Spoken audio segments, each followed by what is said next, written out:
bienvenidos a este curso que vamos a dar sobre tutoría con enfoque de género.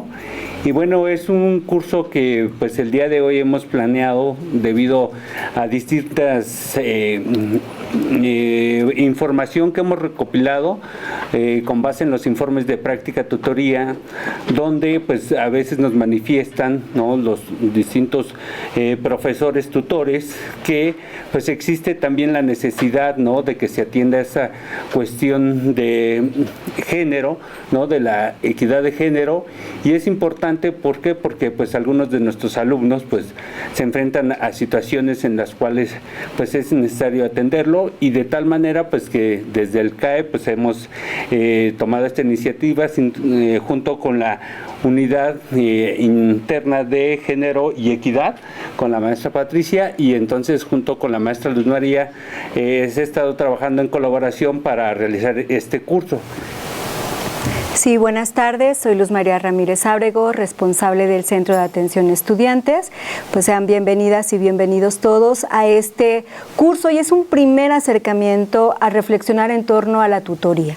Hemos venido haciendo algunos otros acercamientos. En el mes de febrero, marzo, tuvimos un encuentro con los tutores y tutoras de la Universidad Pedagógica, donde pudimos pues encontrar algunos señalamientos que nos orientan a que tenemos que transformar este trabajo que vamos haciendo con los estudiantes, obvias razones, no solamente el contexto de la pandemia, sino las características de esta nueva generación a la que vamos atendiendo.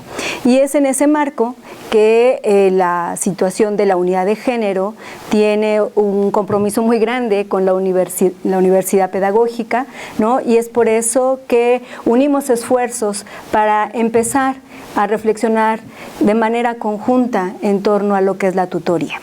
Y le paso el micrófono. Sí, muchas gracias. Voy a pasar una presentación. ¿Sí se ve bien ahí o apagamos la...? ¿Sí? ¿Sí la ven bien? Ok, bueno. La siguiente, por favor. Bueno, la Unidad de Igualdad de Género e Inclusión se creó recientemente, el 22 de febrero del año pasado, a través de un acuerdo aprobado por la rectora Rosa María Torres Hernández.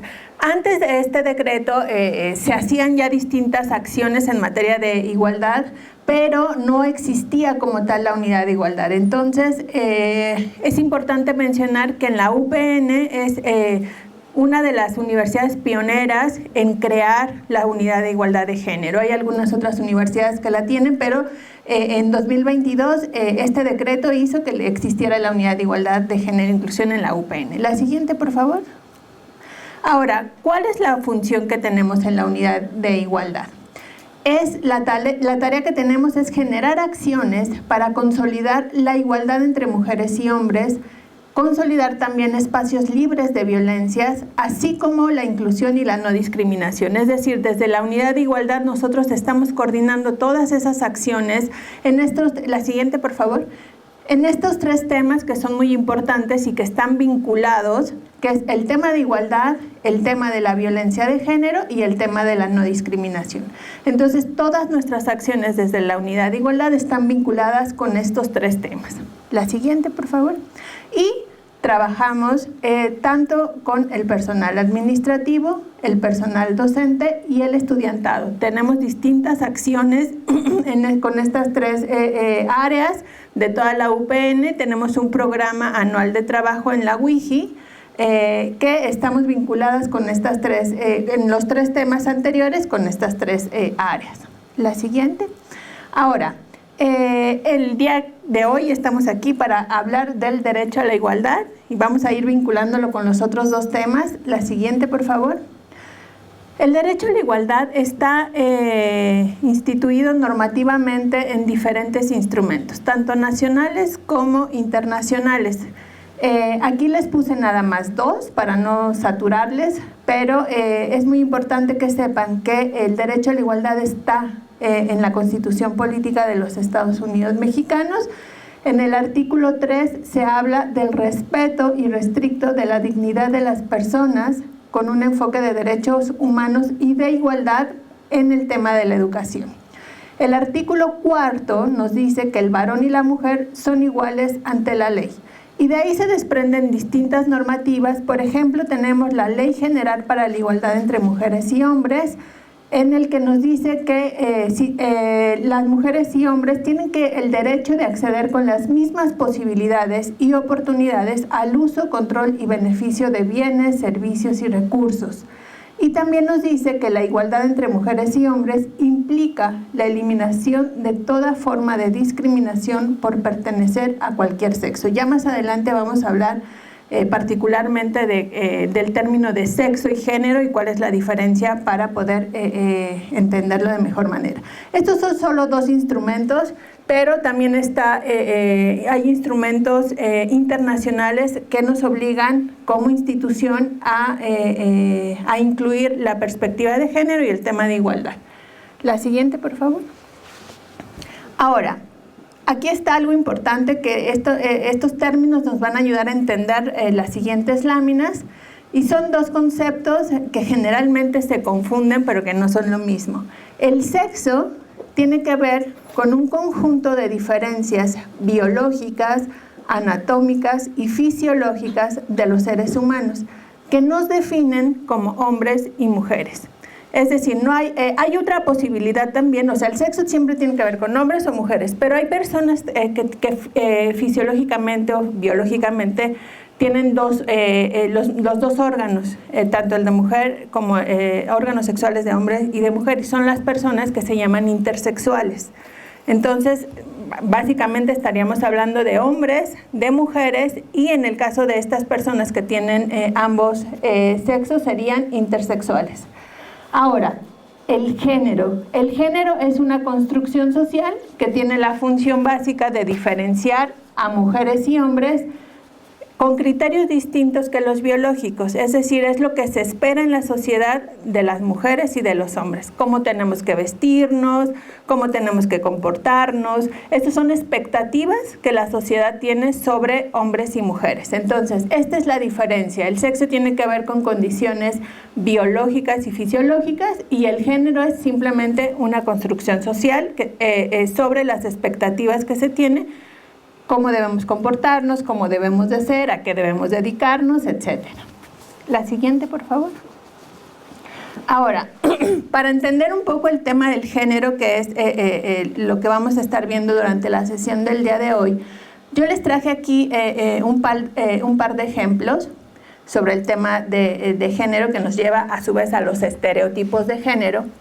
Y este estudio, que se llama Uso de la falda escolar, se hizo en una escuela primaria de Perú. Y se le preguntó a las niñas sobre el uso de la falda. Y en este estudio los resultados arrojaron que el 86% de las alumnas usaban la falda solo porque era obligatorio. También las alumnas indicaron que la falda sentían que las ponía en una situación de desventaja frente a los alumnos porque restringía su derecho al juego, a la recreación, la salud y las exponía al acoso.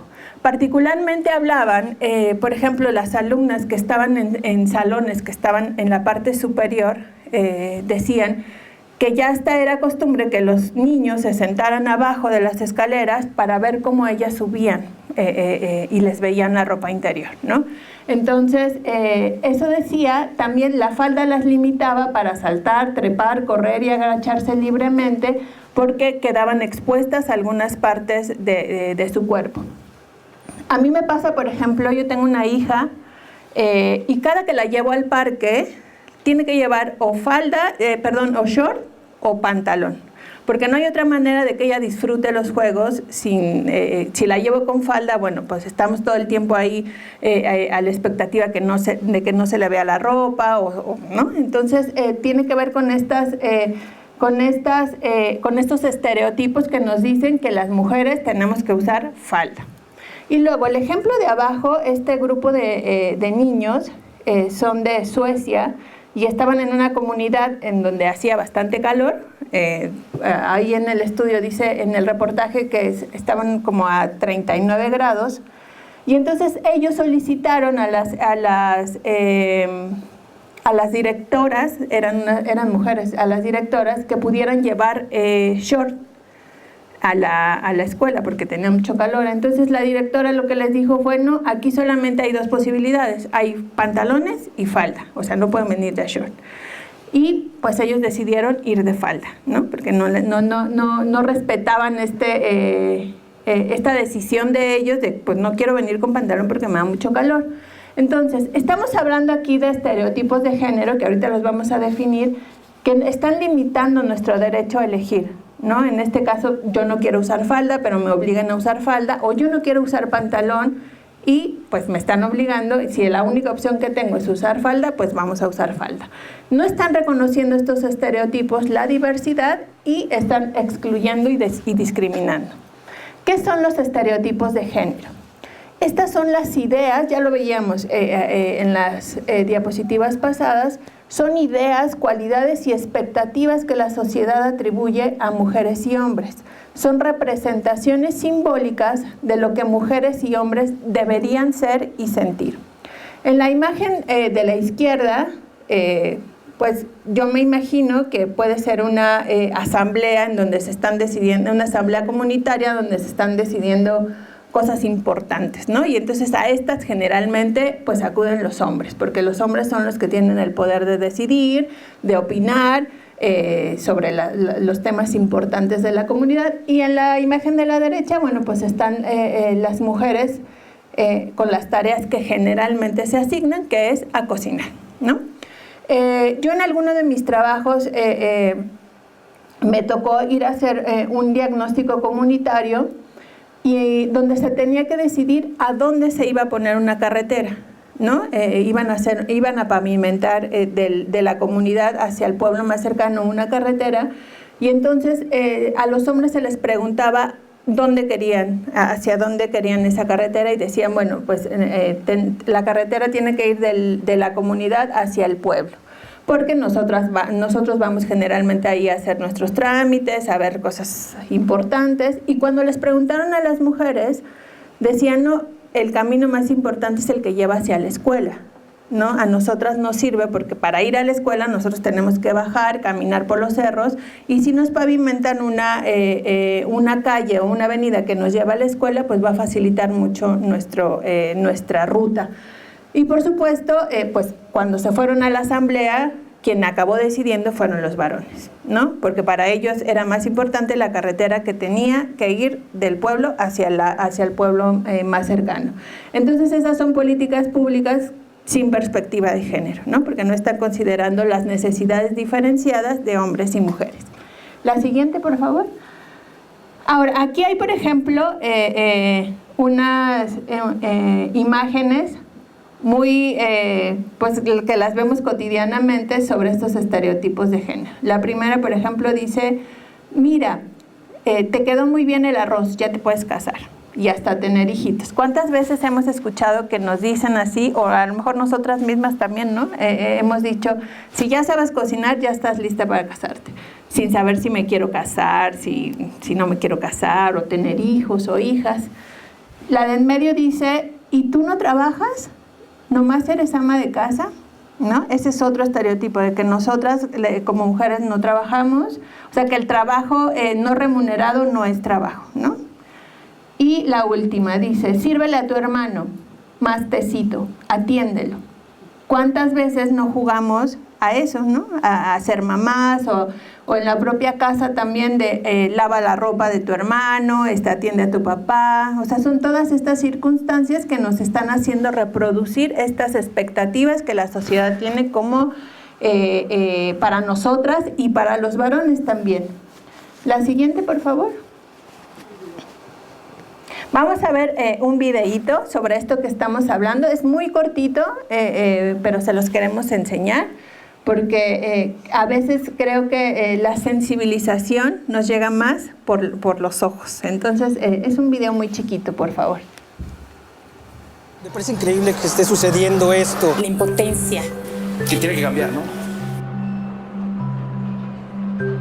Bienvenidos a la mini ciudad, donde vamos a jugar a ser grandes.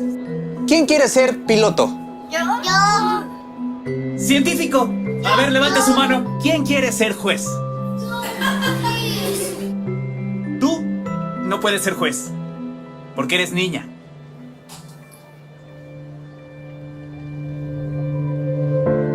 Voy a tener que elegir por cada 9 niños a una sola niña. Y tú no vas a poder ser científica.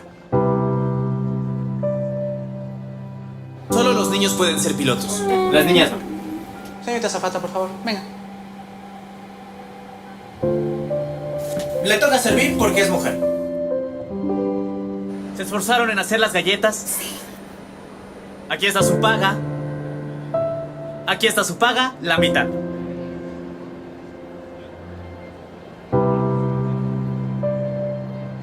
Me parece totalmente injusto. Es un error, no está bien. ¿Qué estás diciendo? No, no es un error. Es la realidad. En nuestro país, las oportunidades de tus hijos y tus hijas están condicionadas por su género.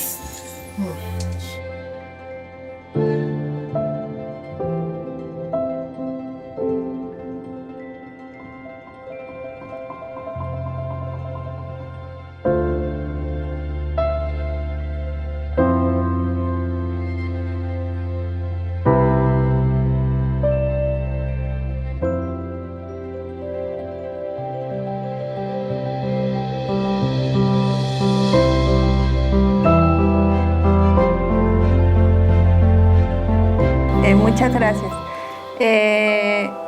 Bueno, nos gusta pasar este video porque creo que es muy representativo también. Las caritas de los niños y las niñas para nosotras significa que no tienen normalizado que la cosa tiene que ser así. O sea, cuando les dicen vas a recibir la mitad de la paga o tú no puedes ser pilota, sino tienes que ser azafata porque tú tienes que servir. Yo identifico en las caritas de los niños como cosas como que se sorprenden, ¿no? Eso quiere decir para mí que no está normalizado en los niños y las niñas. Nosotros tal vez ya más en la vida adulta, pues ya se nos hace hasta normal que pasen esas cosas, ¿no? Entonces es muy importante hacer la reflexión de que en el ámbito de la educación, tanto a nivel que sea, es muy importante romper con estos estereotipos, porque es importante en cualquier nivel hacerles ver que la cosa no es así, ¿no? Que pueden hacer cosas distintas, liberándonos de estos estereotipos como los que acabamos de ver. Este tema nos vincula, por supuesto, al tema de la desigualdad. Estos estereotipos lo que están provocando es un tema de desigualdad entre mujeres y hombres. ¿Qué es la desigualdad? Pues es un fenómeno en el cual las mujeres nos encontramos en situación de desventaja frente a los hombres en los distintos ámbitos de la vida pública y privada. Y esta imagen pues es muy representativa, ¿no? De todas las tareas que tenemos que hacer las mujeres y los hombres, las mujeres y de la situación de los varones. Las mujeres dedicamos 40 horas a la semana al trabajo no remunerado en comparación con 15.9 horas a la semana que dedican los hombres. Bueno, aquí podemos ver la diferencia que hay en el tiempo que las mujeres dedicamos al trabajo no remunerado. Ahora, hay un estudio, por ejemplo, también, no se los traje aquí, pero es una gráfica que muestra los traslados de las mujeres respecto a los traslados de los hombres. Los hombres generalmente se mueven en forma lineal, van del trabajo a la casa, de la casa al trabajo, toda la semana. Y si vemos el traslado de las mujeres, no es lineal. Del trabajo, van de la casa a dejar a la escuela, de la escuela van al trabajo, del trabajo van al súper, del súper van hasta. Entonces, ahí también se puede ver todo el esfuerzo adicional que están haciendo las mujeres respecto a los hombres en este tema de las responsabilidades en la casa. La siguiente, por favor. Bueno, la desigualdad y que está vinculado directamente al tema de los estereotipos, están impactando en la forma en la que nos relacionamos mujeres y hombres. Estamos promoviendo a través de estos estereotipos ideas de poder, sumisión y pasividad. Y todos estos estereotipos lo que están provocando es que normalicemos conductas violentas en contra de las mujeres. La siguiente, por favor. Vamos a ver el video 2, es el último videito que vamos a pasar. Si quieren, mientras vemos esta, en lo que se pone el video, la desigualdad está poniendo de manifiesto varias formas de injusticia. La igualdad no se puede alcanzar sin el apoyo de leyes que la demanden. Nosotros tenemos la obligación como institución pública de ejecutar acciones. No es si queremos, es que está en la ley que tenemos que hacerlo. Por eso es importante, no es una opción, es una obligación de la institución hacer este tipo de acciones para favorecer la igualdad. Vamos si quieres, sí. Gracias.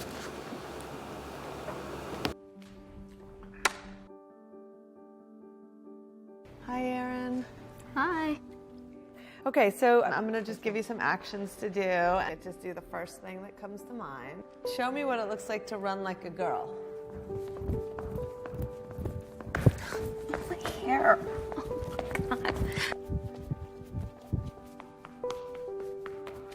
Show me what it looks like to fight like a girl. Now throw like a girl.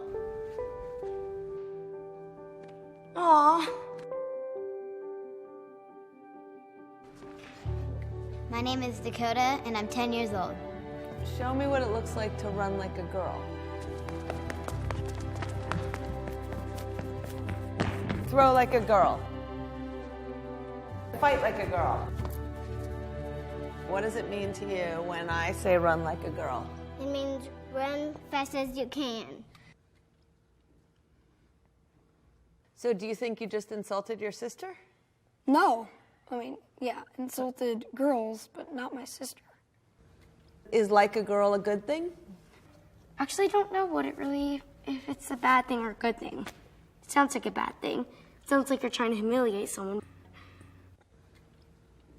So when they're in that vulnerable time between 10 and 12, how do you think it affects them when somebody uses like a girl as an insult? I think it definitely drops their self-confidence and really puts them down, because during that time they're already trying to figure themselves out, and when somebody says you hit like a girl, it's like, well, what does that mean? Because they think they're a strong person.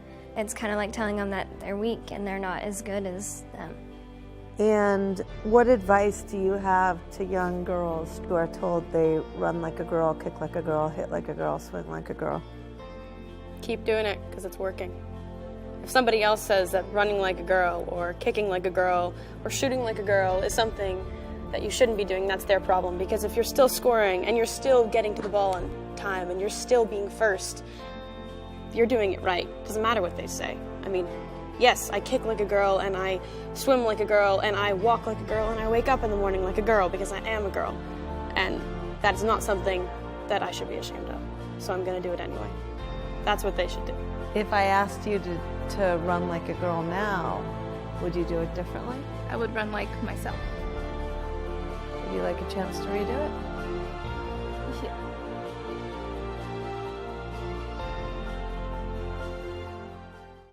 Bueno, este es un video también que usamos mucho para sensibilizar sobre este tema de, pues, que mencionan ahí en qué momento hacer algo como niña se volvió un insulto, ¿no?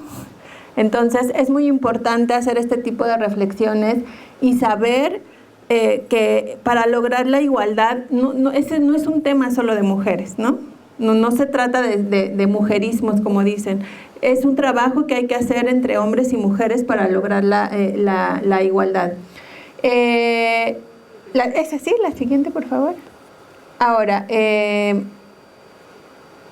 yo les quisiera preguntar, a ver si se animan a decirme, una mujer que esté aquí, supongamos que son las 11 de la noche, que acaba de llegar a su casa, el camión la dejó ahí en la esquina y su casa está del otro lado y tiene que ir caminando por ahí. ¿Quién se anima a decirme, una mujer, qué sentiría o qué sensación le daría caminar por ahí para llegar a su casa? Sí. Pues la sensación es como de desprotección, y buscaría la estrategia, no irme caminando por el medio de la calle, o sea, porque tengo que llegar a la casa. ¿Tendrías como una sensación de miedo? Sí, de miedo. ¿Qué te daría miedo? De sentirme vulnerable ante eso. Ok, ¿alguien más? ¿Sí? Inseguridad. Ajá. ¿Sobre qué? Pues de que tan solo, que me llegue hasta acá, que me vayan a asaltar, ¿no? Ok. ¿Sí? Yo creo que aquí tendríamos que hacer una separación en línea. Ajá. Porque cuando yo era chica, incluso iba al CCH, ya más adolescente, caminaba a las 12 de la noche que regresaba y no pasaba absolutamente nada. ¿Sí? Y la calle estaba sola. Y caminaba. Hoy, a mí me da mucho miedo salir. Sí, claro. Y pensar que mis hijos salgan y se atrevan a hacer ese recorrido. Sí, tiene razón, sí. Sí, del momento, así es. ¿Algún compañero que esté aquí que nos diga qué sentiría de poder atravesar ese recorrido hasta su casa? Sí. A mí también me daría miedo, ¿por qué? Porque tiene muchos puntos donde igual las personas pudieran esconderse y me pudieran asaltar o bueno, ahora pues personas que se he escuchado que porque te piden un peso, 5 pesos, ¿no? O una persona te puede sacar un arma blanca o de fuego y por quitártelo pues te genera inseguridad y miedo, ¿no? Entonces pues a mí me genera miedo. Ok. Hicimos este ejercicio justo la semana pasada en un intersemestral y generalmente lo hacemos y las respuestas, por ejemplo, de los compañeros es eso, que les da miedo a ser asaltados, ¿no? A que les quiten la mochila, básicamente a ser asaltados. Pero las compañeras nos han dado respuestas distintas. La semana pasada alguien nos dijo, a mí me daría miedo desaparecer, no volver a ver a mis papás, ¿no? O que me violen, o que me toquen. Esa es distinta la respuesta, ¿no? O sea, la respuesta ni una es mala ni buena, solo son distintas porque estamos experimentando la vida de manera distinta si somos hombres y mujeres. En estos años que hemos hecho este ejercicio, pues nadie me había dicho a mí, no me había tocado esa parte de que me desapareciera, ¿no? Y se me hizo bastante fuerte, porque efectivamente van cambiando los tiempos, ¿no? Y ahora no solamente es que te asalten, que te violen, sino ahora es que también te desaparezcan, ¿no? Y eso es muy, muy triste, muy fuerte. La siguiente, por favor. Ahora, vamos a ir aterrizando un poco. ¿Qué es la perspectiva de género? La perspectiva de género es lo que nos va a permitir cuestionarnos y valorar esta desigualdad que estamos enfrentando mujeres y hombres. Entonces, es muy importante la institucionalización y la transversalización de la perspectiva de género, porque esto nos va a permitir poder identificar estas diferencias y entender que estamos cayendo en injusticias o en discriminación, justificándonos en las diferencias que hay entre hombres y mujeres. Y que generalmente se dice son diferencias biológicas, ¿no? Generalmente los hombres son más fuertes, o en el caso de las asambleas veíamos es que los varones saben mejor que las mujeres qué es lo que se necesita. O sea, generalmente se justifica sobre estas diferencias las desigualdades, la discriminación y la violencia. Entonces, la perspectiva de género es esta metodología que nos va a dar la posibilidad de identificar estas desigualdades. Se dice que son unos lentes, ¿no? Porque los lentes nos van a permitir poder tener esta visión diferenciada. La siguiente, por favor. Este es un ejemplo que les quiero presentar sobre la importancia, por ejemplo, de usar la perspectiva de género en los casos de violencia, ¿no? ¿Para qué nos va a servir la perspectiva de género? Por ejemplo, en la atención de casos, para identificar si existen situaciones de poder que den cuenta de un desequilibrio entre las partes. Por ejemplo, en un caso de hostigamiento, ¿no? El hostigamiento es cuando la persona que está ejerciendo violencia tiene un rango mayor a la persona que es víctima. Entonces, ahí, si nosotras utilizamos la perspectiva de género, vamos a poder identificar que hay una situación de desventaja. Que hay niveles de poder distintos entre el jefe o la jefa y la persona que es víctima. Entonces, utilizar la perspectiva de género nos va a dar la posibilidad de valorar estas situaciones de poder que están dando origen a este hecho violento. También nos permite cuestionar los hechos y valorar las pruebas, desechando cualquier estereotipo o prejuicio de género, ¿no? ¿por qué traías ese escote? Es que no, pues esta denuncia no va a proceder porque pues todo el tiempo traes falda.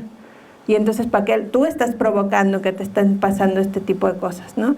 Entonces, la perspectiva de género nos ayuda a dejar eso de lado. O sea, absolutamente no tiene nada que ver que yo traiga falda, que yo traiga escote, con que la persona me esté atacando, ¿no? Entonces, la perspectiva de género nos va a ayudar a desechar estos estereotipos o prejuicios de género.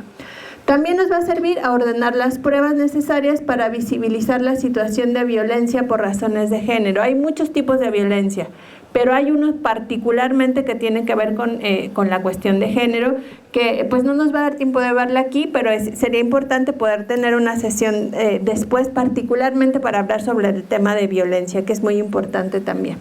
Y la última, pues buscar una resolución justa e igualitaria de acuerdo al contexto de desigualdad por condiciones de género.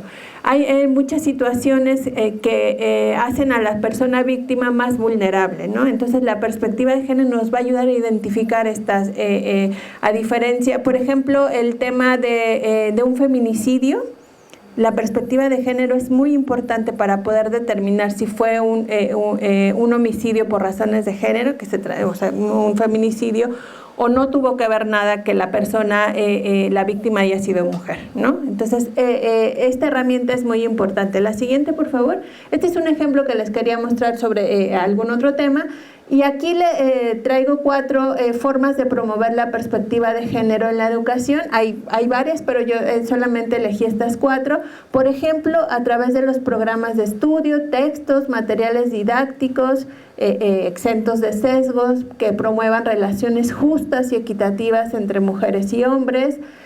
Analizar los diferentes aspectos en los que se manifiesta la realidad sexista en las aulas, fomentando en los alumnos actitudes críticas y reflexivas. Ya lo veíamos en los videos como diciendo, estas carreras no son para ti porque, pues aquí lo vemos, ¿qué número? Entiendo que es el 90%, no sé, de mujeres que están estudiantes aquí. Entonces, ¿por qué? Pues es una carrera que generalmente pues es para las mujeres porque tenemos más sensibilidad, porque tenemos ese don de la enseñanza, ¿no?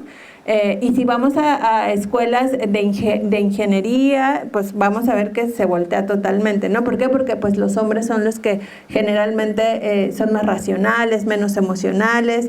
Entonces, este tipo de actitudes habrá que transformarlas para promover esta igualdad en las aulas. Hacer conciencia de que mujeres y hombres tienen el mismo potencial de aprendizaje y desarrollo y, por supuesto, el uso del lenguaje incluyente y no sexista.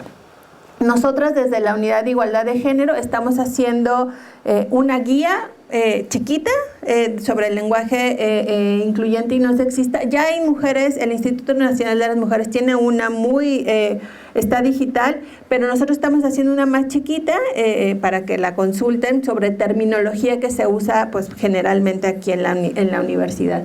Entonces, nosotras en la unidad tenemos conocimiento de distintos tipos de denuncias sobre el tema de discriminación que está sucediendo en las aulas, que tienen que ver con el tema de violencia, no solo discriminación, sino también por acoso, por hostigamiento. Lo vamos a ver más adelante. La siguiente, por favor. Esta es una flor que nosotros presentamos sobre el tema de la interseccionalidad, porque todo está vinculado con el tema de la discriminación y que acaban en conductas que generan violencia. La interseccionalidad es un enfoque que nos permite ver todos los elementos por los cuales podemos ser discriminados. Y si se van juntando, si van haciendo esta intersección, pues la discriminación y la violencia es mucho más grave. Por ejemplo, yo puedo ser una persona de la tercera edad, en el centro están las edades. Yo puedo ser una persona de la tercera edad, pero además soy de algún pueblo originario, pero además tengo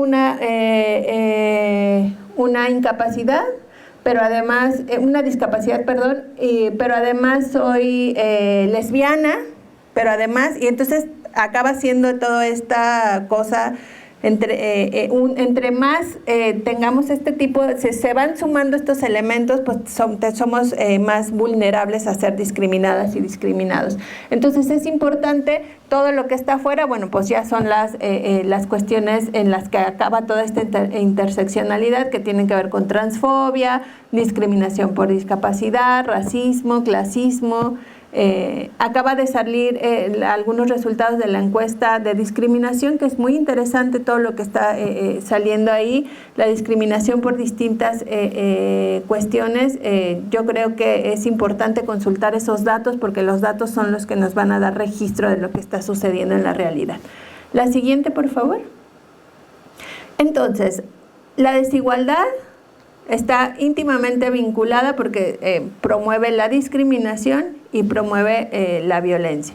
Yo les comentaba que tenemos, las personas consejeras son las que atienden los casos, ahorita les voy a mencionar de manera muy rápida el protocolo, pero en la WIJI que coordinamos los trabajos con las personas consejeras, pues tenemos, sabemos de casos que están sucediendo, no solamente entre compañeras y compañeros en las aulas, sino de profesoras y profesores hacia los alumnos.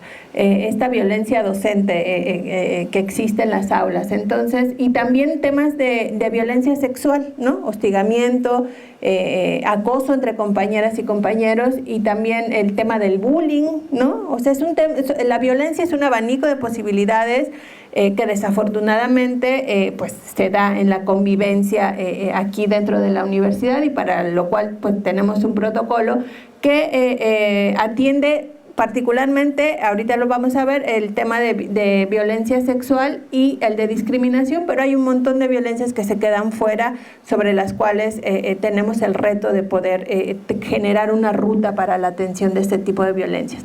La siguiente, por favor.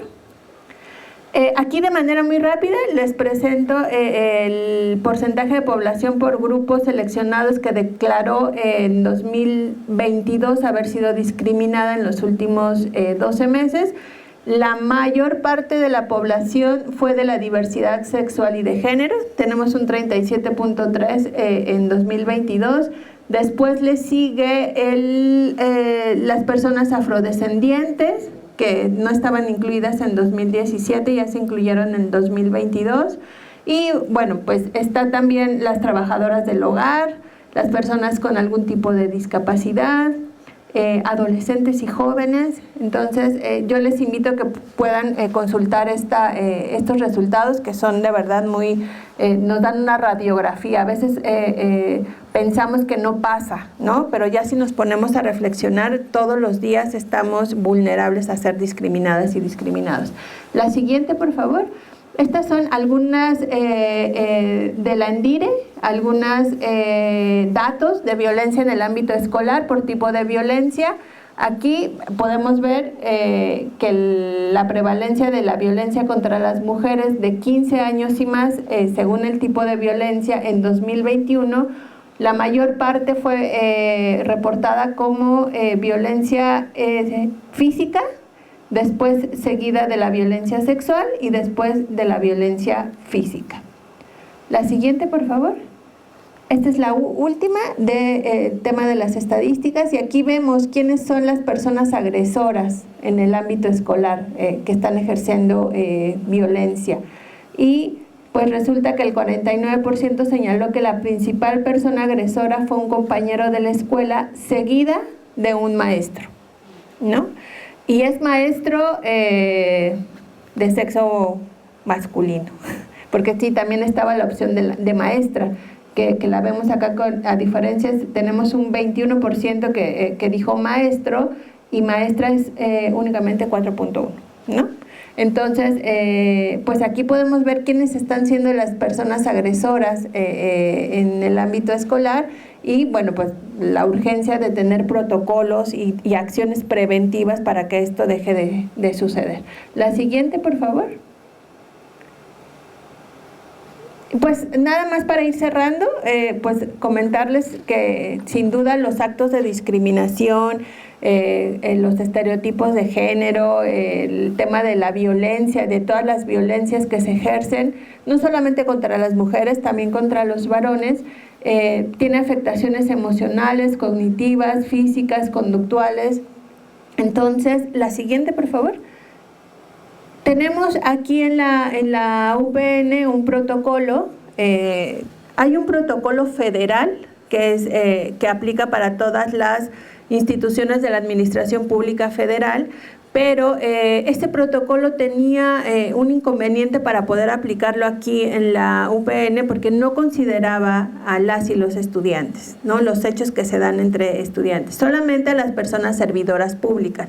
Entonces, pues había un hueco importante porque al final muchos de los hechos de violencia están sucediendo entre compañeras y compañeros de la comunidad estudiantil. Entonces se hizo un protocolo particular de la UPN que está muy armonizado con el federal, pero aquí ya está considerando las sanciones para el alumnado. Entonces, esta es la ruta de atención que nosotros desde la WIJI estamos intentando difundir por los pasillos, con folletos, con trípticos, también en las redes sociales, para que se conozca qué es lo que hay que hacer. Están las personas consejeras, que son las personas de primer contacto que nos pueden ayudar a meter alguna denuncia, ya sea con el comité de ética, con el órgano interno de control o con el consejo técnico. La diferencia entre los tres es que el comité de ética y el órgano interno de control son instancias que sancionan e investigan y atienden asuntos entre servidoras y servidores públicos, y el consejo técnico pues es el área que establece las sanciones para estudiantes. Entonces es importante que sepamos que está este protocolo, y también que los actos de discriminación y de violencia no solamente son sancionables aquí dentro de la institución, es decir, de manera administrativa. Se pueden levantar denuncias penales, o sea, hay responsabilidades penales por el tema de discriminación, por el tema de violencia. Ya nosotras tenemos casos en donde han ido a denunciar, y no solamente las personas consejeras, por supuesto, les dan la posibilidad de otras vías de denuncia, ¿no? Entonces, es importante sensibilizarnos que sí hay sanciones, no solamente aquí adentro, sino que también hay penales y laborales por el tema de discriminación y de violencia. Y nosotras en la WIJI pues tenemos la posibilidad de poder canalizar a cualquier institución externa, a la Fiscalía, a la Secretaría de las Mujeres, es decir, sí contamos con vías y rutas de canalización a otras instancias por si las personas quieren levantar sus denuncias. Entonces, creo que es la última, ¿verdad? Bueno, espero que haya sido una sesión de sensibilización, que ustedes se lleven algunas cosas de esta sesión. Es un tema que requiere mucho tiempo y mucha capacitación. Ojalá tengamos posibilidad de poder seguir trabajando estos temas, que para nosotras es muy importante, el tema de la prevención, no solamente para que no ocurran las cosas, sino para que una vez que ocurran los hechos, saber qué hacer para que no se repitan. Entonces, pues les agradezco mucho su atención, y cualquier duda estoy a la orden. Muchas gracias. Muchas gracias. Bueno, pues el propósito es repensar la tutoría en la UPN, ese es el inicio. Entonces, pues voy a hacer un planteamiento general, ¿no?, de lo que tenemos como modalidades de tutoría en la UPN, que son de todos ustedes y todas ustedes conocido. Tenemos la individual, donde es docente-estudiante, ¿no?, la grupal, que es docente a través de un curso, ya sea intersemestral o complementario. Creo que el intersemestral no hay tanta duda, ¿no? Son los cursos que ofertamos en estos espacios de tiempo donde los estudiantes tienen la posibilidad de incorporarse a revisar, reflexionar y conocer temáticas que no se abordan en el currículo de cada una de sus licenciaturas, y además es una oportunidad para ellos también para encontrarse con otros compañeros de otras carreras aquí en la universidad. Y este semestre tuvimos la posibilidad de incorporarnos ya todas las unidades de la UPN de la CDMX, ¿no? Entonces ya tuvimos en algunos casos aquí estudiantes, otros también fueron en línea, porque seguimos también con esa posibilidad. Y tenemos la tutoría de pares a través de nuestras personas prestadoras de servicio social, ¿no? Y donde ellos trabajan con los estudiantes que la requieren y que son a veces, fíjense, estas tutorías de manera inmediata, o sea, situaciones emergentes que durante el espacio de los horarios matutino, vespertino o intermedio, los estudiantes y las estudiantes tienen alguna duda y acuden al CAE y ahí hay un tutor par, ¿no? Que les puede ayudar y facilitar información o consejo o lo que requieran. Y en otros casos también los tutores, los estudiantes prefieren que sea un tutor par a un tutor docente. Y esto en el seminario que tuvimos en febrero, pues nos ayudó mucho a conocer la perspectiva de por qué con ellos y con ellas, como tutores pares, y nos decían los estudiantes, que porque circula mucho mejor la comunicación, y esto es por el código que manejan, ¿no? Y además porque se sienten más en confianza, y además sienten que tienen como una base pareja. ¿Por qué? Porque tuvieron la experiencia de estar en la universidad, ¿no? Y conocer cuáles fueron las estrategias que ellos utilizaron, ¿no? O las medidas que tomaron, o simplemente intercambiar y dialogar sus experiencias como estudiantes que fueron. Bueno, la siguiente, por favor. Me voy a regresar ahora, este es el breve esbozo del contexto de la UPN, pero cuando empieza la tutoría, aquí en la universidad, obviamente la base es el programa de tutorías de ANUYES, que se basa, a su vez, en una solicitud que hace UNESCO en 1998 para incorporar procesos de tutoría en la educación. ANUYES sacó un primer documento en el año 2000 y después en el año 2011, a través de 10 años de experiencias de la tutoría en las diferentes instituciones de educación superior, saca otro documento, donde de manera muy sintética, muy sintética, dice que la tutoría es la intervención educativa en el campo cognitivo, social, cultural y existencial. Centrada, aquí fíjense, eso es lo más interesante, en el acompañamiento con el estudiante y que este acompañamiento tiene que ser cercano, sistemático y permanente, ¿no? ¿Y para qué era? Pues para facilitar su integración y permanencia en la institución mediante la identificación oportuna de problemas para la intervención temprana. Obviamente nosotros como tutoras y tutores nos damos cuenta que pues no es tan preventiva la tutoría que nosotros hacemos, ¿no? Más bien es una tutoría ya en términos donde el problema está pues ya presente, ¿no? Y hay que remediar, así no es tan preventiva, o sea, ese sería el mejor escenario, ¿no? Nuestra tutoría casi siempre es remedial, ¿no? Que esto no quiere decir que no tengamos una situación de prevención de otras situaciones que se pudieran desarrollar, ¿no? Con lo que ya estamos trabajando. Pero pues este es el marco que nos dio posibilidad y que le dio posibilidad al CAE de instrumentar un programa institucional de tutorías, ¿ok? Pero para empezar a repensar esta tutoría, yo quisiera que hagamos un ejercicio. Les van a pasar unas tarjetitas donde hay dos preguntas. Una que tiene que ver en quiénes son nuestras y nuestros estudiantes, estos estudiantes con los que trabajamos día a día, y que yo creo que todos partimos de la idea de que cómo ha cambiado las generaciones, y ha sido un salto, o sea, porque creo que yo estoy en la universidad desde el año 2000, y habíamos tenido, sí, una continua y diferenciaciones en cada una de las generaciones, pero a partir del regreso, creo que hemos sentido cambios muy presentes en nuestras y nuestros estudiantes. Entonces les voy a pedir que nos ayudemos todos y que hagamos un trabajo colaborativo para que caractericemos a nuestros estudiantes, ¿ok? Y por otra parte, nos caractericemos nosotros como tutores y tutoras. Porque ahorita me quedo pensando en el comentario de la maestra, ¿no? Que decía, hay que ubicarlo históricamente, espacialmente, ¿no? Estos tutores y estas tutoras que somos ahorita, ¿no? Estamos hablando de estas del 23, del semestre 23-1, ¿no?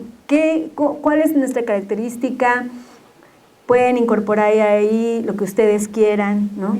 Desde mencionar su perfil profesional, su práctica docente, etcétera, todo lo que ustedes quieran, que les dé la posibilidad de dimensionar desde dónde actuamos y desde dónde llevamos a cabo la tutoría. Entonces vamos a dar unos, ¿les parece? 3 minutitos para que así con las ideas que nos vayan llegando de manera rápida lo trabajemos, por favor.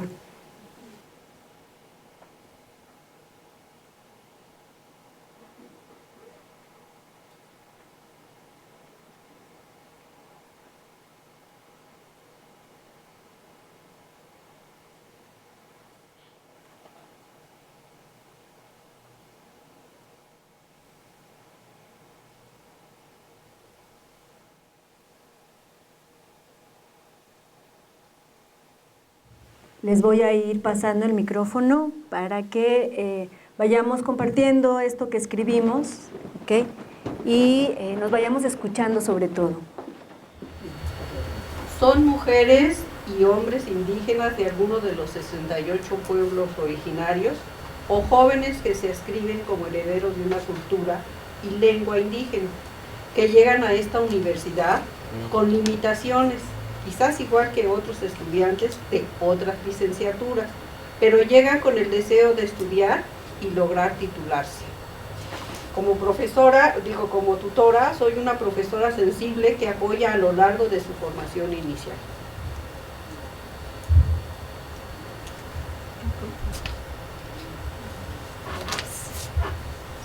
Buenas tardes a todos. ¿Quiénes son nuestros estudiantes? Pues lo digo a partir de mi experiencia como tutora ya hace algunos años. Ubico a jóvenes de las últimas generaciones que son estudiantes que están prescritos con medicamentos antidepresivos, ansiolíticos.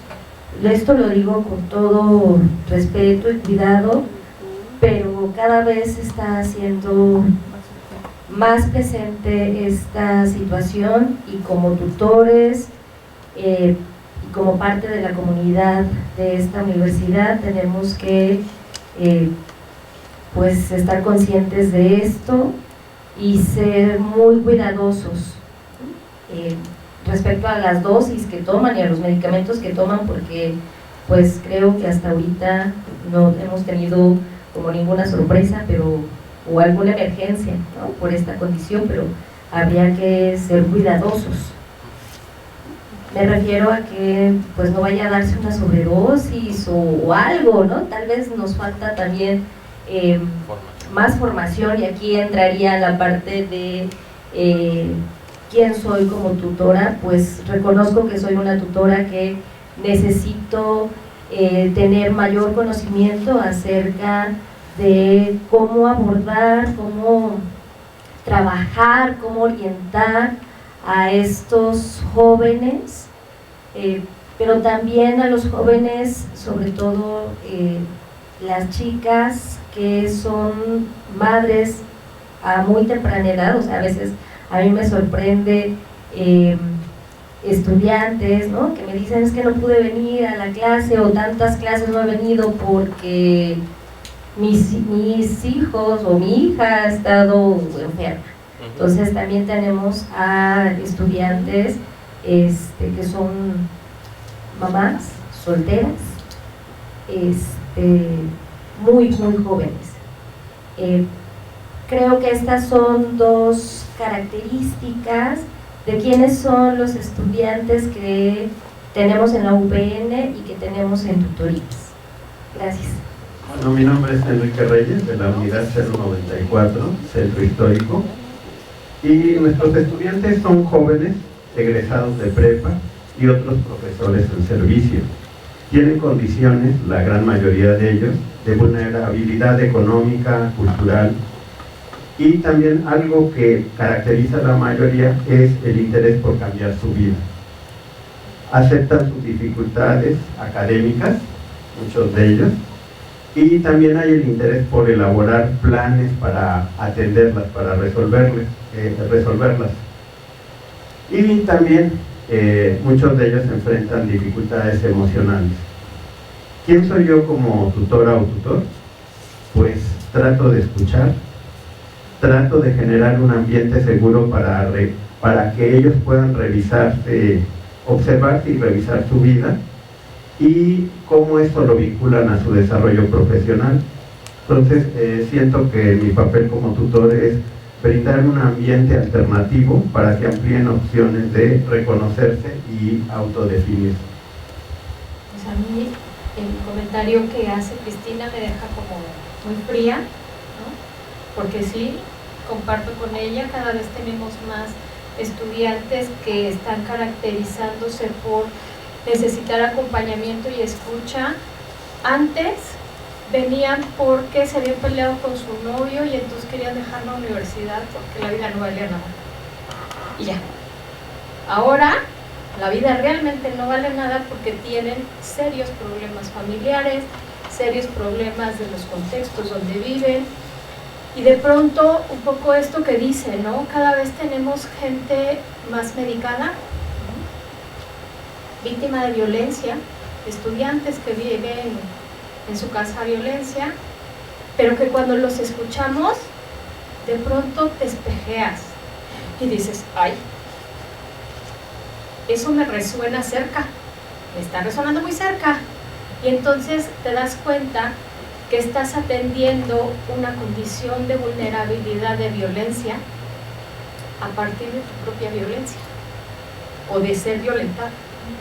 Y creo que eso nos está pasando mucho. Me preocupa, porque de pronto, pues claro, como lo tenemos tan normalizado, ¿no? Ay, ¿eso qué? ¿No? No pasa nada, no, sí pasa, y empieza también por nosotros. Entonces, no solo agrego como a lo que dice Cristina respecto a la capacitación que necesitamos ante estas cosas, sino también de la atención a nosotros mismos y de la visibilización hacia nosotros mismos, sobre todo de ciertas generaciones para acá. A lo mejor los más chavos ya tienen más claridad de lo que no se debe hacer y lo que sí se vale hacer, pero a nosotros nos enseñaron al chanclazo, a aguantar, y a eso qué. Y así la Ajá, exacto, nos enseñaron a, lo entiendes, ¿no? Y así entendimos. Y se nos hace como también normal, y también nosotros erróneamente, desde mi forma de verlo, los llamamos como generación cristal, que me parece una estupidez enorme, porque no son eso. Más bien nosotros estamos queriendo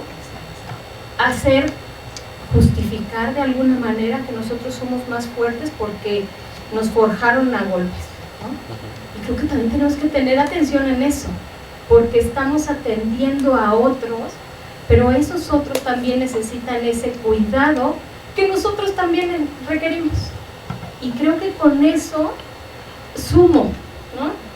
No solo atender o pensar, sí, por supuesto, en los tutorados, pero también tenemos que empezar a pensar y repensarnos a nosotros como tutores. Yo considero que soy un agente de acompañamiento de los procesos psicoeducativos que analiza propuestas y ofrece acompañamiento a estudiantes. Y en ese camino me he encontrado yo, a mí, como persona, como profesora, ¿no? En mi profesión, como madre, o sea, como pareja, como muchas cosas, pero creo que nos hace falta mirarnos más y mirarnos a todos. Creo que eso es lo que yo pondría ahora en esta caracterización. Gracias. Pues mil gracias por esto y por dejarnos escucharnos también, porque creo que eso es lo que nos va a ayudar a pensar, el aprender a escucharnos a nosotros. Y creo que eso es algo de las necesidades más fuertes que tienen nuestros estudiantes, ser escuchados. Estamos nosotros obviamente llenos de trabajo, todos los maestras y maestros de esta universidad, tenemos diferentes ámbitos de intervención, pero ellos necesitan un tiempo para ser escuchados. Y fíjense lo que es la vida, es ser escuchados para que ellos mismos se escuchen, como lo decías, ¿no? Nos espejeamos, ellos necesitan ser escuchados para escucharse. Por supuesto que son jóvenes y no tan jóvenes también en la universidad. Lo que sí está claro es que es un porcentaje mayoritariamente femenino, ¿no? Y que sus condiciones, tanto contextuales como condiciones de desarrollo personal, son diversas, ¿no? Eso está claro. Les voy a presentar algo de las investigaciones que hemos hecho en el CAE a partir del 2021. Este fue un cuestionario que les aplicamos a estudiantes donde nos contestaron 480, obviamente fue en línea. Ahí están los porcentajes de las licenciaturas que participaron, obviamente se dan cuenta. Tenemos una participación muy grande de administración educativa y les voy a decir que esto quiero mencionarlo porque no siendo de las licenciaturas más grandes, son las más participativas, ¿no? Obviamente esperaríamos tener muchos estudiantes de psicología educativa y de pedagogía, ¿no? Que son las dos licenciaturas escolarizadas aquí en Ajusco mayores, pero sin embargo administración educativa está presente, ¿ok? Ahí se dan cuenta, bueno, también obviamente tenemos como una representación, aunque sea pequeñita, de sociología, de la licenciatura en educación indígena, ¿no? Y de donde no tuvimos fue de la licenciatura en francés. Adelante, por favor. Este es un cuadro, pero se los voy a explicar un poco. Hay una pregunta que les hicimos y que tiene que ver con la tutoría, que es ¿qué tipo de apoyos de formación académica y de prevención y cuidado de la salud te gustaría recibir del CAE? Esto obviamente lo hicimos en el marco de la pandemia y del futuro regreso, ¿no? Todavía no teníamos claro cuándo íbamos a estar acá. Obviamente aquí nada más quiero que vean los colores, porque las letras no las van a poder ubicar, pero lo que pedían más era apoyo psicológico en este momento, ¿no? Así. Y obviamente tenía que ver con el apoyo psicológico en sus diferentes, vamos a decir, versiones, ¿no? Es decir, apoyo emocional, apoyo a la salud mental, ¿no? Apoyo de la salud en general, pero el tema de la salud estaba presente, ¿ok? Es una generación, obviamente el contexto de pues esta situación de pandemia, ¿no? Nos hace mirar hacia un lado. Pero esto es lo que traen nuestros estudiantes hoy, o sea, estos que regresaron traían el tatuaje, ¿no? De la sensación, de la experiencia, de la preocupación que tiene que ver con la salud. Okay. Sí.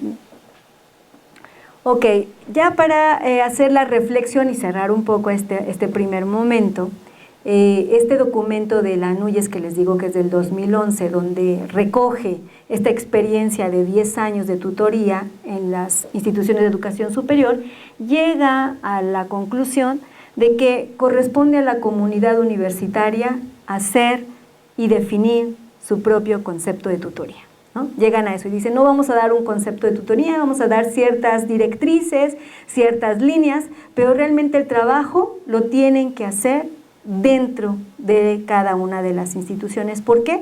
Por todo esto que ustedes han dicho, por las diversas situaciones en las que nos encontramos, nos desarrollamos y nos formamos. Es por eso que este primer, vamos a llamamiento, que yo le llamo así, a los tutores y tutoras de la universidad y a todos en general, porque yo creo que la docencia tiene una, vamos a decir, una de las funciones que es la tutoría, ¿no? Aunque no sea formalmente realizada, ¿no? O bajo como una metodología específica, la tutoría está presente, ¿no? Por el simple hecho del intercambio, del diálogo con nuestros estudiantes. Entonces, en esta idea de querer empezar a definir la tutoría, les propongo el siguiente ejercicio, que nos ayudemos a pensar cuáles serían las situaciones de ayuda, de apoyo, ¿no? Y de orientación que necesitan nuestros estudiantes. Quiero regresar un poco, está claro esta característica que nos dice la maestra Cristina de la medicación. Fíjense que esa es una característica que tiene que ver con la inmediatez en la que vivimos, ¿no? Los estudiantes cuando acuden a algún servicio de salud mental cualquiera que sea y sobre todo de orden público, lo primero que les dan obviamente son medicamentos, ¿no? Rápido, es lo primero. Y esto ellos lo ven en una situación ya con el medicamento, ¿no? O sea, el mensaje es, con esto se me va a quitar lo que traigo. Se me va a quitar la ansiedad, se me va a llegar la preocupación, se me va a quitar la depresión, etcétera, etcétera. Entonces, tenemos que enfrentar esta realidad, ¿no? Los estudiantes y las estudiantes de ahora quieren intervenciones inmediatas. Creen que van a pedir la tutoría y que en la primera sesión de tutoría yo le digo, ¿no? Y me va a decir el tutor o la tutora, haz esto. Y entonces si no me funciona y si no hizo lo que yo estaba esperando, entonces no tengo que cambiar de tutor, porque no, pues no, realmente no encontré lo que yo estaba esperando, ¿no? O ya pasaron 3 sesiones o 4 sesiones, ¿no? O todo el semestre y pues no encuentro cambio, porque hay aquí un punto importante, que es ¿qué estoy haciendo yo para cambiar?, ¿no? Entonces te pido que pases la siguiente. Como arranque les tengo una propuesta, ¿no? Esta es la primera para pensarlo, ¿ok? Y el propósito de la tutoría es desarrollar habilidades académicas, por supuesto, ¿no? Porque estamos en el contexto de una institución educativa, pero emocionales y de autocuidado, que les permitan transitar durante su formación profesional para construir su propia identidad, ¿no? Esta es otra de las situaciones que nos vemos cuando dicen, es que no le doy sentido a la vida, o sea, es que esto está perdido, o sea, vivimos en la incertidumbre permanente, ¿no? Y hacerle frente de manera eficiente ante situaciones de la vida diaria. Si bien es cierto, nuestros estudiantes van a obtener un título de licenciatura o un grado de maestría, ¿no? Dependiendo del programa educativo donde estén, pues a lo que van a enfrentar diariamente es a la vida, ¿no? Y esto creo que es parte de la formación profesional que tienen que tener. Hemos hecho como esta, pues, distinción, ¿no? O vamos a hacer esta separación entre lo académico, ¿no? Y el desarrollo personal. Pero yo creo que hoy en día eso está más que integrado, ¿no? Para lo cual también les pongo a consideración acá una serie de sugerencias que ya ahorita la platicaríamos, ¿no? Creo que hay algo que tenemos que empezar a trabajar mucho y yo creo que algunos y algunas de ustedes ya lo hacen, que son actividades de autoobservación. Y esto tiene que ver en cómo te sientes físicamente, cómo te sientes mentalmente y cómo te sientes emocionalmente. O sea, creo que eso es lo primero, ¿no? Situar a nuestras estudiantes y estudiantes estás llegando aquí a la sesión de tutoría, pero primero pensemos cómo nos sentimos, ¿no? ¿Qué es lo que está rondando ahorita aquí el pensamiento? ¿En dónde te tienes concentrada la atención, ¿no? Y obviamente, ¿cuál es la preocupación que traes? Que si bien es cierto, a lo mejor íbamos a trabajar esta lectura que ya teníamos, ¿no? Acordada para la sesión o este ejercicio, creo que lo primero es sabernos cómo estamos. Y esto va para los dos, tanto para uno que anda corriendo, ya me toca la tutoría, salgo de la clase o salgo de la reunión o salgo del seminario, y en el camino creo que es un ejercicio importante irlo haciendo. ¿Cómo me voy sintiendo yo ahorita, ¿no? Que llegue a la tutoría, tengo que estar pues en una situación de responsabilidad por la intervención que voy a hacer, ¿no? Entonces también decir, y se vale decir si uno no se siente capaz de llevar a cabo esa orientación, decir, ¿sabes qué? Lo cambiamos, ¿no? Porque ahorita no estoy. Y esto yo creo que a veces evita mucho conflicto entre los tutores y las tutorandos, ¿no? De decir, bueno, es que la maestra hoy no se sentía tan bien, se le notaba, ¿no? Y aún así estuvo. Yo creo que hay que llegar con las ganas de hacer algo. Y entonces eso a veces nos quita la atención de lo que vamos a intervenir. Obviamente tenemos que trabajar mucho la toma de decisiones con nuestros estudiantes, muchísimo, ¿no? Y la toma de decisiones no son esas grandes decisiones que tomamos, ¿no? Si hacer esto o lo otro, es lo que voy a hacer diariamente. Si vine a la universidad, yo les digo así en clase, si me levanté a las 5 de la mañana, a las 6, a las 7 de la hora que tengan que hacerlo, ¿no? Hice todo el trayecto en el transporte y vine a la universidad, había un objetivo de venir. y cumplir ese objetivo, fíjense, el que fuera, así como entrar a las 3, 2 o clases que yo tuviera, o ir a platicar con mis alumnos, o verme con mis cuates acá, pero cumplir el objetivo, o sea, ser consciente a qué vine a la universidad. Eso nos sitúa en el aquí y en el ahora. Y como esas decisiones, les digo, diario, ¿no? De si me voy a la biblioteca, o mejor voy a platicar con alguien, o si busco al maestro para una asesoría, o si me pongo a leer en el jardín, etcétera, darles opciones a los estudiantes para que tomen decisiones diariamente. La otra es, obviamente, esto que todos los pedagogos, psicólogos educativos siempre estamos hablando del pensamiento crítico y del pensamiento creativo, pero creo que es algo sumamente importante al día de hoy, ¿no? Queremos las recetas, seguimos pidiendo recetas, ¿no? A ver, ¿qué pasa si yo repruebo la materia? No, pues tienes dos opciones, o el extraordinario o el recursamiento, ¿no? ¿No hay algo más que pueda hacer? Es estarlos colocando en una situación de pensar y no de decir esto o lo otro, ¿no? Y así como tal vez es muy reducido este ejemplo que estoy dando ahora, pero hacían otros más, ¿no? De que tengo problemas con mis compañeros, ¿no? Que últimamente creo que ha sido de las situaciones que ustedes han trabajado mucho, las situaciones de interrelaciones, ¿no?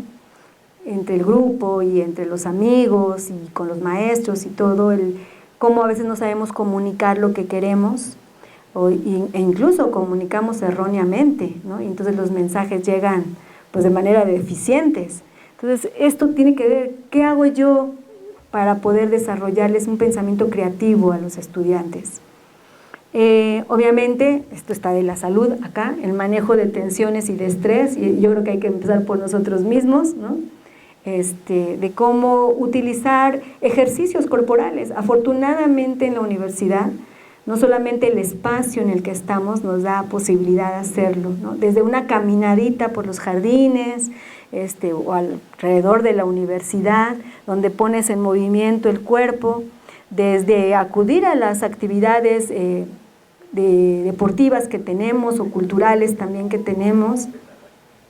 Yo invitaría no solamente a los estudiantes, sino a ustedes, tutoras y tutores, a que se impliquen en las clases diversas que tenemos en la universidad, de baile, de canto, etcétera, etcétera, las deportivas, o ir 15 minutos al gimnasio, o en los, ¿cómo le llaman? Todo esto, el equipo que pusieron acá atrás en el estacionamiento, a gimnasios del aire libre, me dice acá, son cosas que están allí, y que está creciendo la hierba y que los va a tapar en algún momento, pero en esta unidad lo tenemos.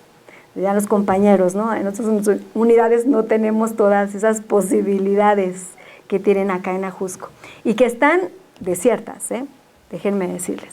Obviamente este tema de las habilidades sociales.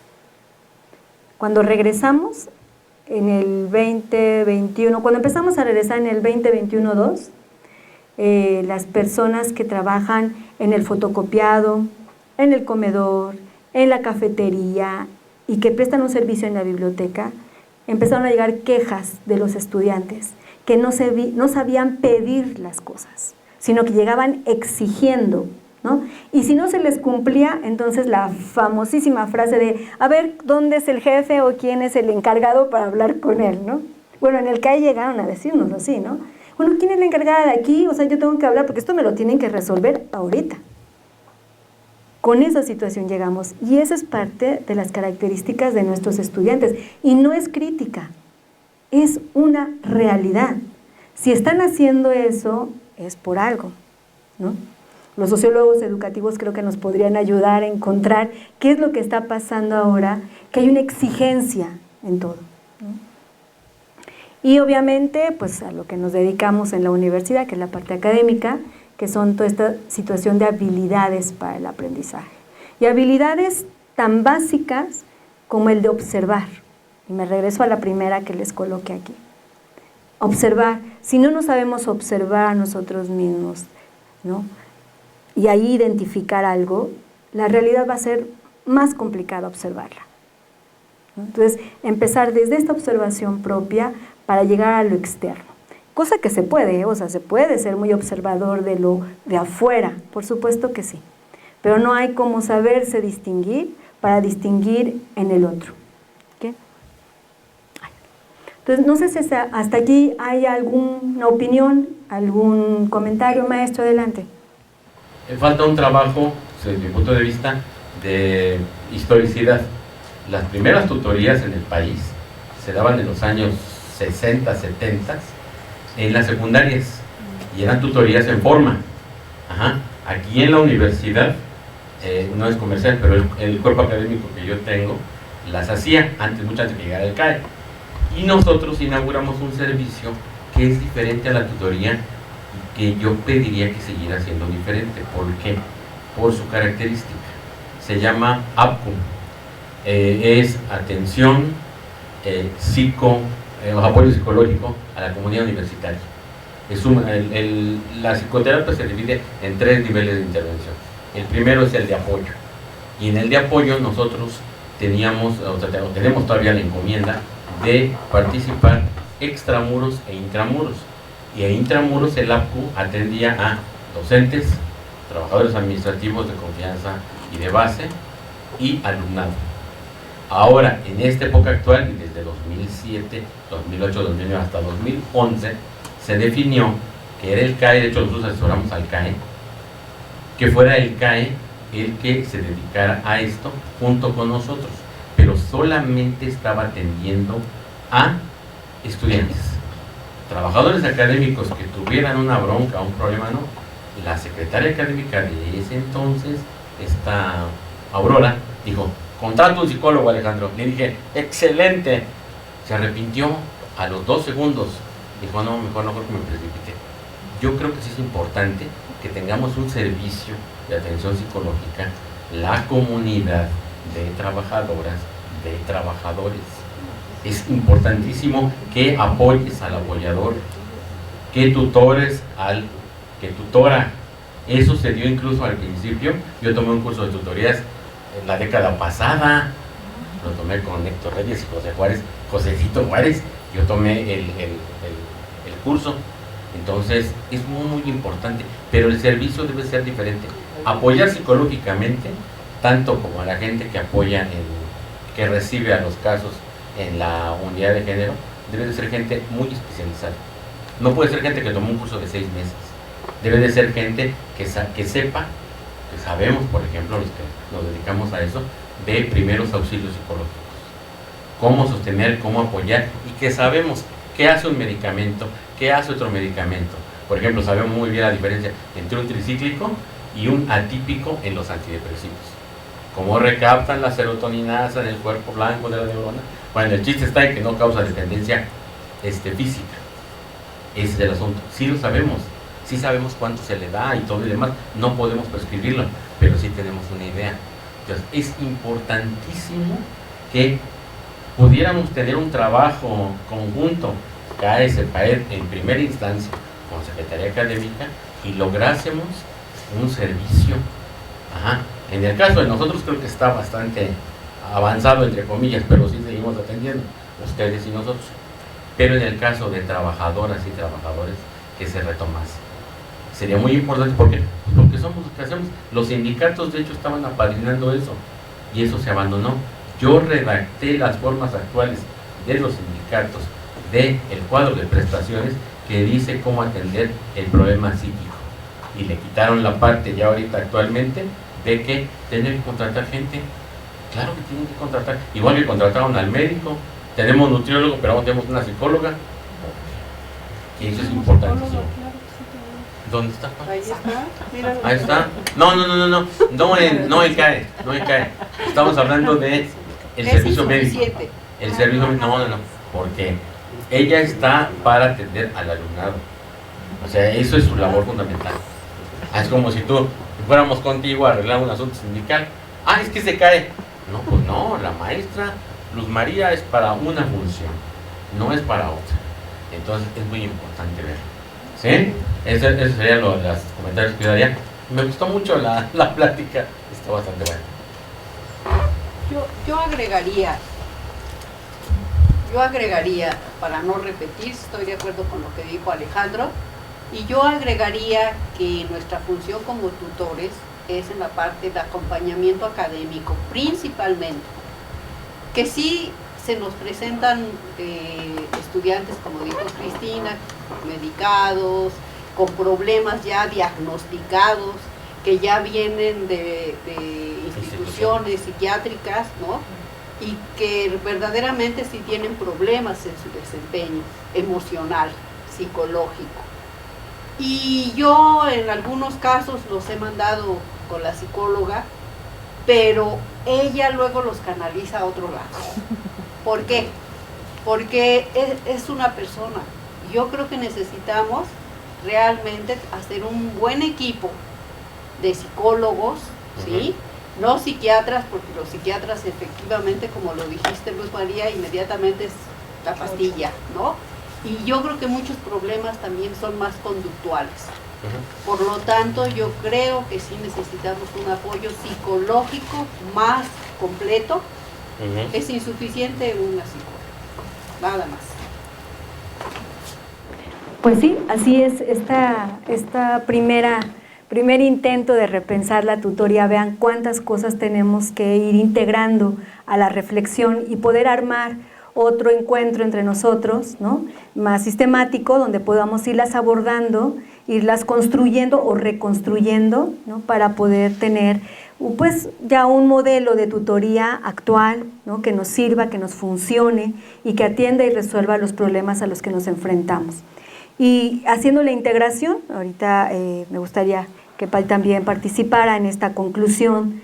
Creo que la tutoría, pues en este momento se enfrenta a la diversidad de los escenarios de todos nosotros, tanto de los tutores como de los tutorandos, y obviamente a la desigualdad que esto provoca. La desigualdad de que, si bien es cierto, yo puedo atender a estudiantes que tengan problemáticas diagnosticadas desde otro ámbito disciplinario, como puede ser la medicina, ¿no? Pero también puedo tener estudiantes que quieran reforzar lo que ya sepan, ¿no? Y entonces tener como un camino mucho más ágil, ¿no? Y que potencie también todas estas habilidades que ya tienen, ¿no? Hay estudiantes también que son de, vamos a decirlo así, que no me gusta mucho la palabra, pero se me está ocurriendo ahorita, como de alto rendimiento, ¿no? Que están buscando siempre más y más y más, y buscan a la tutoría también como otro medio de alcanzar esta superación de lo que ellos se han propuesto, ¿no? Encontrar. Entonces, entendiendo la tutoría desde un enfoque de género, creo que tenemos que atender la interseccionalidad que nos hablaba Patti, ¿no? Cuáles son todos estos ámbitos y todas las características de una persona y cómo se van a ir cruzando, ¿no? Y nos van a dar un perfil de estudiante diverso y desigual para nosotros. ¿Okay? ¿Te paso el micrófono? Yo creo que el trabajo de la tutoría es muy importante, el acompañamiento que dan, y sin duda se requieren de muchas herramientas en distintos temas y en distintos conocimientos. Yo lo que puedo hacer es ponerme a la orden en el tema de género, de igualdad, de violencia, cualquier cosa que necesiten. Ahí está la Wi-Fi. Estamos en el edificio D, arriba del comedor, en el piso azul. También tenemos, la extensión es la 1277, o sea, cualquier asesoría y cualquier herramienta que nosotros podamos ofrecerles a ustedes en estas tantas temáticas que necesitan, con mucho gusto pueden contar con nosotras. Y algo importante que por ahí decían, yo creo que las tutorías pueden cambiar vida, o sea, es la vida de las y los estudiantes, o sea, una buena orientación, un buen acompañamiento, porque pues todas y todos fuimos adolescentes y jóvenes, ¿no? Y en mi vida personal creo que las figuras importantes son las que cambian la vida o el destino de las personas. Entonces creo que su tarea es fundamental. Y retomar algo que por ahí decían, que a veces ya tenemos normalizada la violencia, ¿no? Y nada más decirles que no hay violencias chiquitas, ¿no? Porque por ahí a veces decimos, ay, solo me jaló el pelo. o solo me empujó. Entonces, nada más hacer conciencia de que no hay violencias chiquitas y cualquier alerta, cualquier primera expresión de violencia hay que retomarla para que no llegue a culminar en cosas espantosas que, digamos, la expresión máxima de la violencia pues es el feminicidio en el caso del tema de género, ¿no? Entonces, cualquier alerta siempre se da para llamarnos la atención y para actuar. Entonces, pues ahí estamos disponibles para ustedes, cualquier cosa que necesiten, y bueno, reconocer el trabajo que hacen, porque sí, yo sí considero que es fundamental en la formación de las y los estudiantes. Y muchas gracias por la invitación y espero que se repita en algún momento. Sí, para que se vea. Bueno, pues como verán, establecemos el contexto de las problemáticas, o empezamos a establecer el contexto de las problemáticas que nos acontecen, ¿no? Y algo que, vinculando ahorita la cuestión de la tutoría con las problemáticas de género y de violencia, algo que en su momento hemos a lo mejor descuidado son esas relaciones de poder que tenemos entre los distintos actores que intervenimos en este proceso, ¿no? Los mismos estudiantes, los mismos profesores, las mismas autoridades, y que en su momento pues también esas relaciones no solamente de poder, ¿no?, de poderes que tenemos, y que en su momento a veces desde una cuestión política denostando como animales políticos en su momento, pues que esa lucha está presente, ¿no? Y que a veces existen o se necesitan algunas cuestiones mediadoras que nos permitan establecer nuestras propias reglas y que nos permitan nuestra convivencia, ¿no? Y una de ellas es esta, ¿no?, propuesta de la nueva definición de la tutoría, ¿no? O ir construyendo una definición de tutoría para irla abordando, para irla construyendo, para ir nuevamente mirando nuestros propios lineamientos que tenemos para darles esa apertura, darles ese nuevo enfoque ante nuestras necesidades que tenemos actuales al 2023, ¿no? Uno, que vamos cerrando, y que viene el 2023, dos, con nuevas realidades, con nuevas problemáticas, nuevas generaciones, que si bien, como bien decían, no es bueno encasillarlas en una propia tipo de etiqueta de generación, ¿no?, como se señalaba, ¿no? Esto sí nos permitiría, ¿no?, darle apertura, ¿no?, y ir construyendo o brindando esas herramientas, esos andamiajes para la reconfiguración de esa identidad universitaria que tendrán los próximos estudiantes, ¿no?, de esta próxima generación.